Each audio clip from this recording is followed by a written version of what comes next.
Olá, meu nome é Bruna Torlai, eu sou diretora de conteúdo e editora-chefe da revista Esmeril e toda semana eu vou comentar uma citação imperdível, daquelas que vocês gostam de ter num quadrinho em casa para você, mostrando, porém, a profundidade do texto da qual ela foi extraída. Uma citação traz dentro dela um tipo de profundidade que sempre vale a pena a gente analisar. Me acompanha.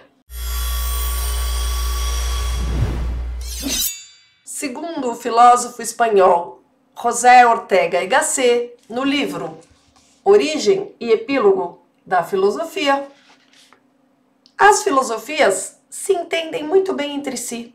São uma conversação de quase 3 milênios, um diálogo e uma disputa contínuos em uma língua comum que é a atitude filosófica mesma e a presença dos mesmos espinhosos problemas. Essa é uma típica citação que as pessoas gostam de ter em mente para tentar definir a filosofia. Mas o que exatamente isso significa?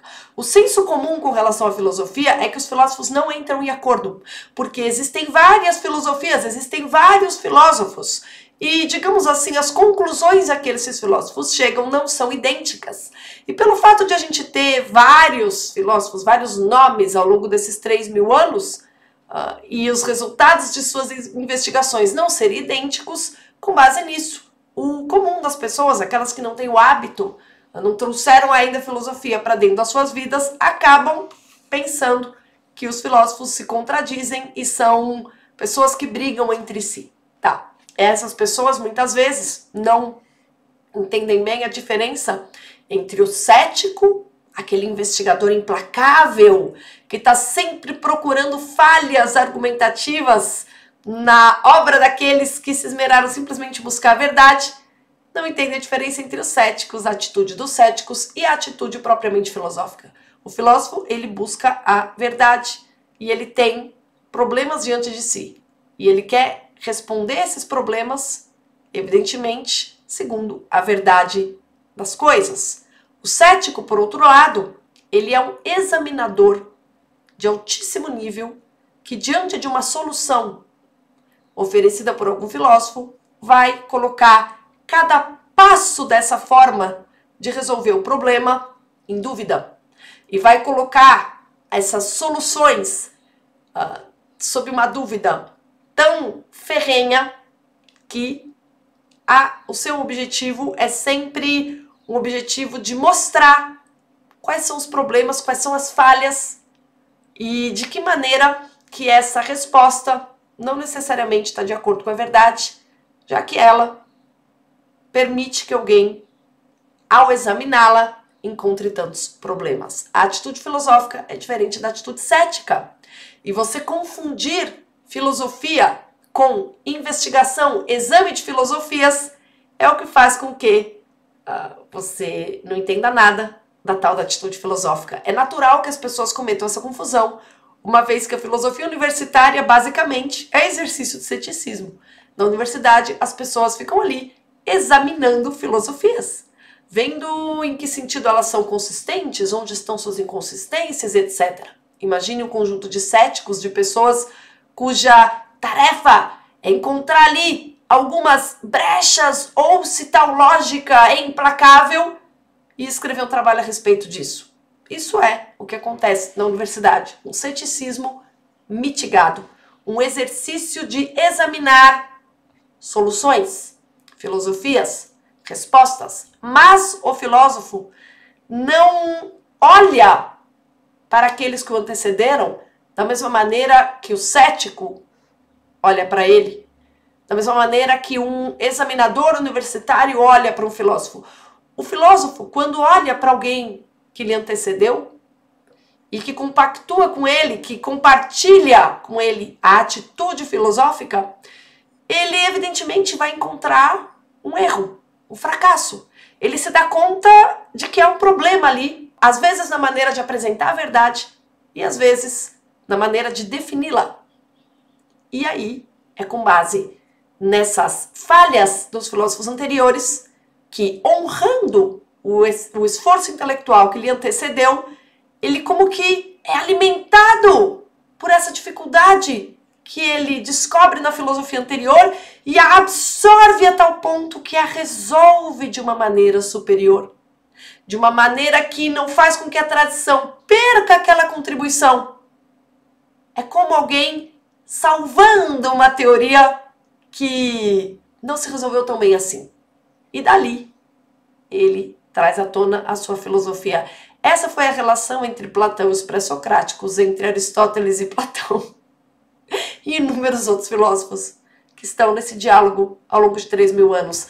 Há uma outra frase que eu considero complementar a esta, e é todo o espírito deste primeiro ensaio de Origem e Epílogo da Filosofia, de José Ortega y Gasset, que é o seguinte: é indiferente qualificar o passado filosófico como conjunto de erros ou como conjunto de verdades, porque é justamente da percepção de um erro que a busca pela verdade, o interesse em buscar a verdade se renova e acaba se traduzindo numa nova filosofia. Portanto, cada filósofo que se exercitou e se esforçou em buscar a verdade, evidentemente comete erros pelo caminho. E justamente por ele ter cometido erros, mas a atitude filosófica mesma, viver em homens que nascerão depois dele, essa atitude filosófica vai fazer com que esses homens olhem para aquele legado e falem: não, o que ele não resolveu aqui? Deixa eu tentar entender esse mesmo problema de uma outra forma. E no momento que ele faz isso, ele está honrando e tomando como inspiração isso que a gente, por pobreza de espírito, poderia chamar de erro. E aí, ele alcança uma síntese superior que faz com que aquela contribuição, aquele esforço intelectual não se perca no tempo. E essa linha do esforço intelectual permanente da humanidade, esforço intelectual acompanhado de exercícios filosóficos, alimentados por essa atitude que é o amor pelo conhecimento, ao lado da busca pela verdade, tudo isso é o que estão na origem disso que a gente chama de história da filosofia. Queria dizer para vocês que esse livro aqui, Origem e Epílogo da Filosofia, ele surgiu de uma encomenda que o Ortega y Gasset nunca entregou. O filósofo Julián Marías, que era o seu amigo, pediu que ele escrevesse um pós-fácil à sua história da filosofia. E aí, diante da tarefa de ter de mostrar o sentido das histórias da filosofia, desse compêndio, que parece ser um compêndio de teorias disparates e que não tem nada entre si, o que ele queria fazer? Ele queria mostrar o vínculo entre as filosofias. E ele se colocou a pensar com tanta profundidade sobre a relação entre o trabalho, né, o registro literário de todos aqueles que se dedicaram à filosofia. Ele se pôs a pensar com tal energia nesse ponto que desse seu esforço intelectual surgiram ensaios e notas que foram organizadas nesse volume, Origem e Epílogo da Filosofia. Tá? Eu queria ler mais uma passagem dessa obra aqui, que é inspiradora e que você também pode colocar no seu caderninho de citações favoritas. Ele diz também, e essa é uma ótima citação: qualquer um pode ser filósofo, basta querer. Se entende o querer por querer exercitar-se. Afinal, a função do intelecto é parar. Refletir é, lembre-se, voltar atrás e reexaminar. Então você tem que parar. O intelecto para a série de pensamentos que nos atordoam. A função do intelecto é parar, e ao fazê-lo, parar a realidade que o homem tem diante de si. Voltando, qualquer um pode ser filósofo, basta querer. Se entende o querer por querer exercitar-se, não necessitando ser rico, haja vista que, no mais das vezes, a riqueza estorva mais do que a pobreza.